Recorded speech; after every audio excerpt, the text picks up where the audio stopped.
Hi, welcome back to Real Auto Reports. I'm Jonathan McGrew, and today we have the 2013 Dodge Durango RT rear-wheel drive.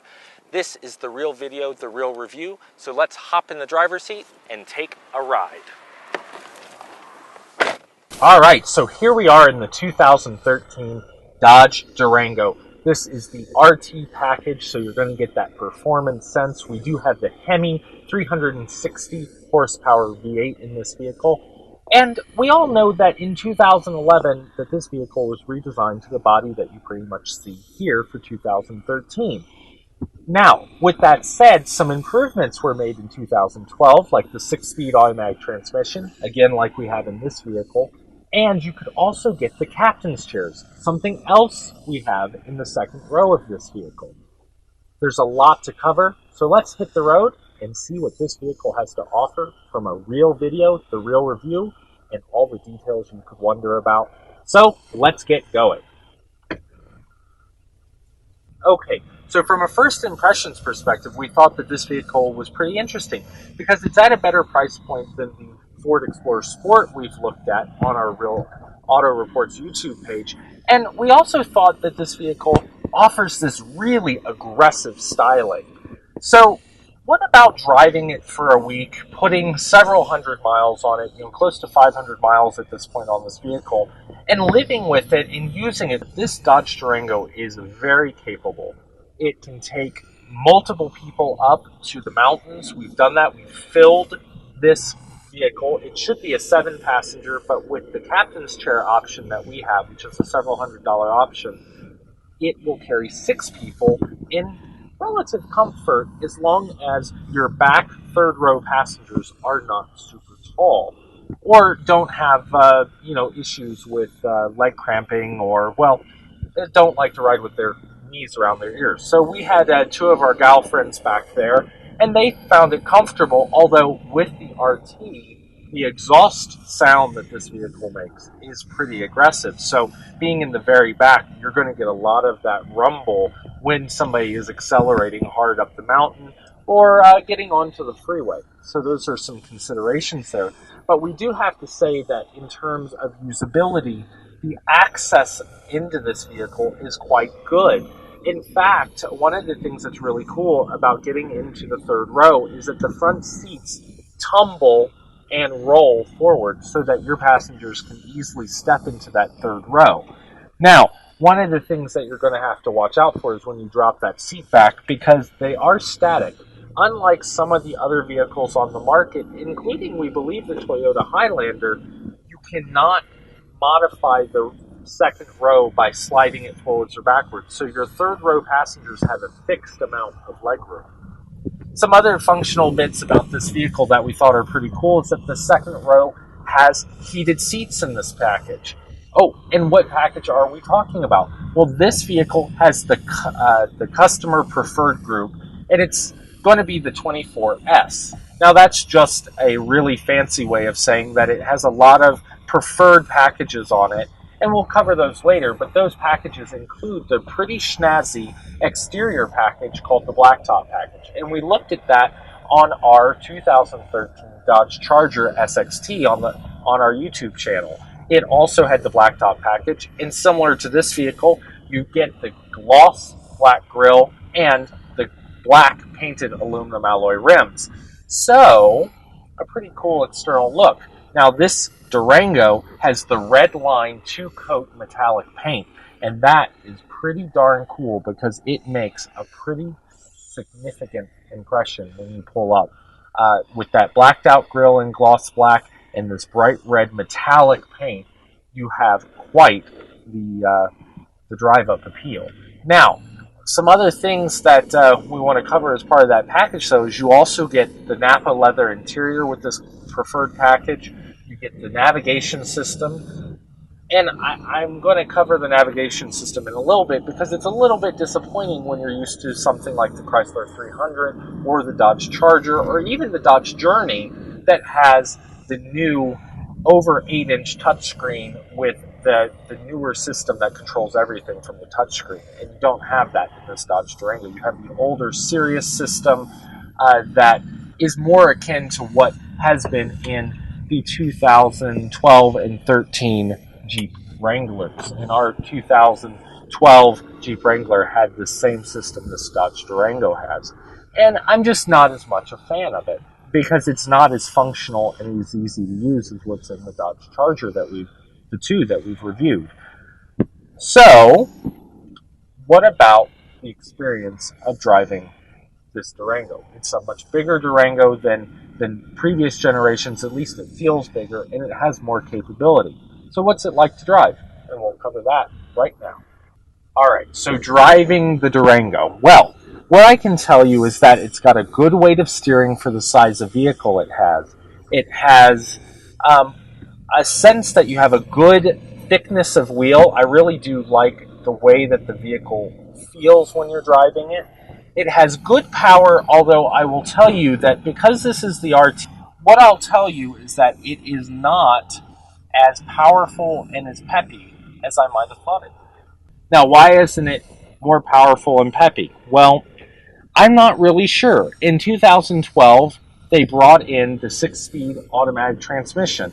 The Charger with the RT and the 370 horsepower Hemi V8 has a 5-speed automatic still. They have not changed it. And that is also true for the Chrysler 300. Both of those vehicles feel peppier. So maybe it is the gearing ratio in this Dodge Durango. But what I'll tell you is right about 35, 40, right in that range, when you really tromp on this vehicle, if it can't get down into first gear, what it'll do is be very kind of sluggish. It has a flat spot feel in that range until you get right up around 3,500, maybe 4,000 RPM, and then it really growls from a noise perspective. And I'll give you a, see, there it goes, that's kind of, and then you start to you're really picking up speed right about 3,000 and pulling across the power band there. But when you're down into what's actually the Eco in the 1,000 to 2,500 range, the vehicle feels kind of lackluster. And when you're coming from a dead stop, I'm really surprised that in this rear-wheel drive Durango, it doesn't even chirp the tires. There is just not enough torque in this vehicle. Whereas in our test vehicle, our 2013 Dodge Charger RT with all-wheel drive, we're actually able to get it to chirp the tires in the all-wheel drive. And that's even with the traction control still on. And if you turn the traction control off and try to do donuts, it will certainly do that with a fury. Now, that may be because of the gearing in the Durango, the lackluster feel. It may also be because of the extra weight this vehicle carries, especially with the third row. It could also be that it's just not geared for that kind of performance. So it's something to keep in perspective, because if you're looking at something like the Ford Explorer Sport, you're certainly going to pay more money for it, and you can check out those reviews on our YouTube channel of the Ford Explorer Sport, also in a red metallic like this, but more a ruby.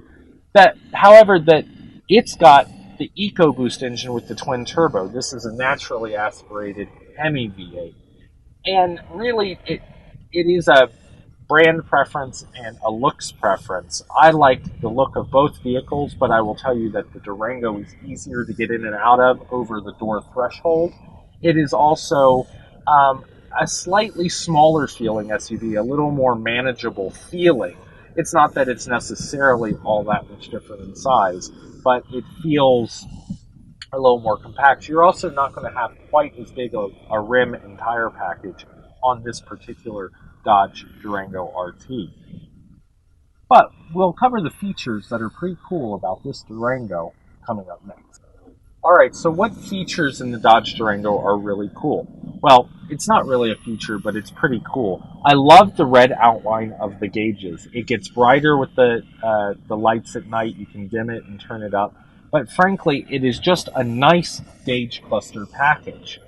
Some other features that I like is I do like the information center in the middle. But again, it's not the upgraded color display between the gauges like it is in the Charger and the 300.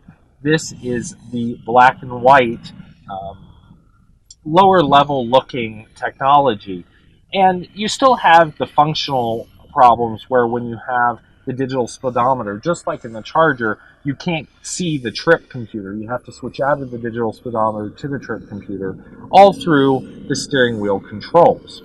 However, with the customer preferred package, we've got the feature of the adaptive cruise, and that also gives you the collision warning sensor. So it'll tell you in that information center to brake if you're coming up too fast on a slow moving or stopped vehicle. The adaptive cruise obviously will keep 3 different distances for you and keep your speed in check.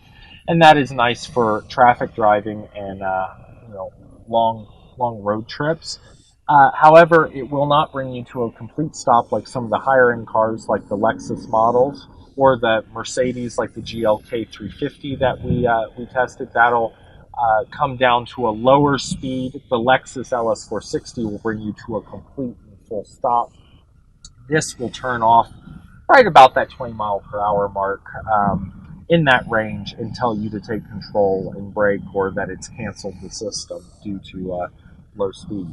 So again, that's it's a neat feature, and definitely at the $43,555 price point that this vehicle is as tested, that's a nice feature to have, the adaptive cruise.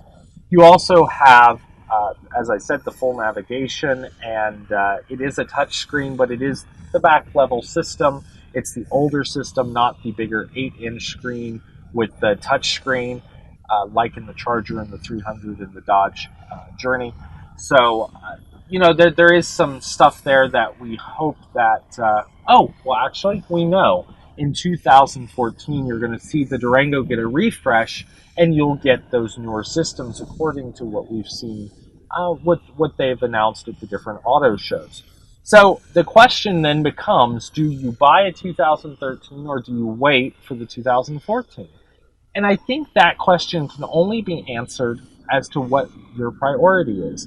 If you can get a great deal on a Dodge Durango and you need one today, this is a great vehicle even without that touchscreen.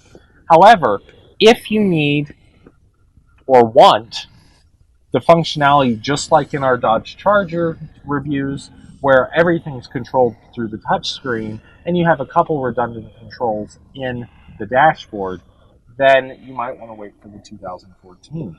But I can tell you that the most of the functional bits of the Durango will stay the same. It has a great ride, and I love the fact that it's got a tri-digital synced climate control system, so that if you're looking at the climate control, you have driver side, passenger, and rear all digital on the display up here in the dash.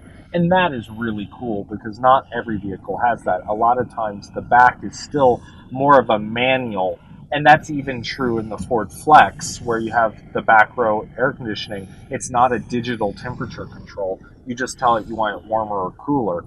And so I really like what they've done here with the Dodge Durango from a functionality bit. And of course, you have the Napa leather in this vehicle.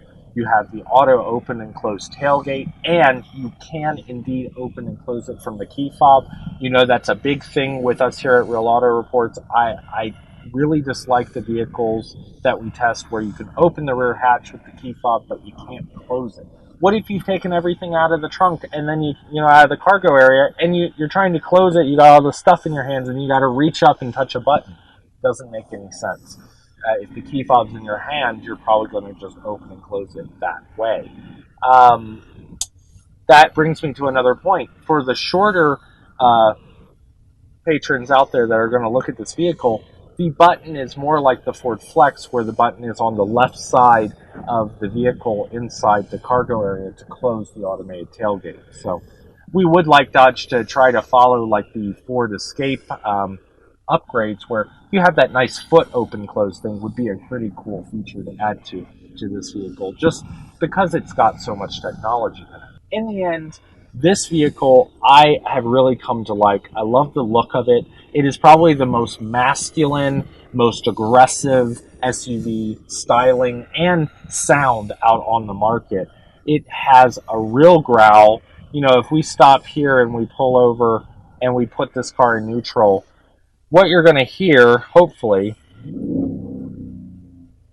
is the noise that it makes. And it really is quite impressive that it can growl just,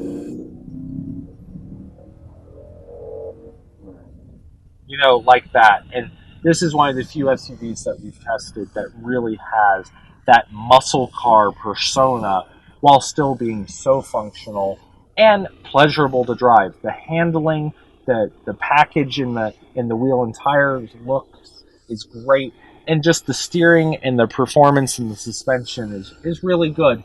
Even taking into account that kind of flat spot feel from a dead stop and right about that 35 to 45 range where it just doesn't feel like it has the torque or the pep to pull it along until it gets into the power band better.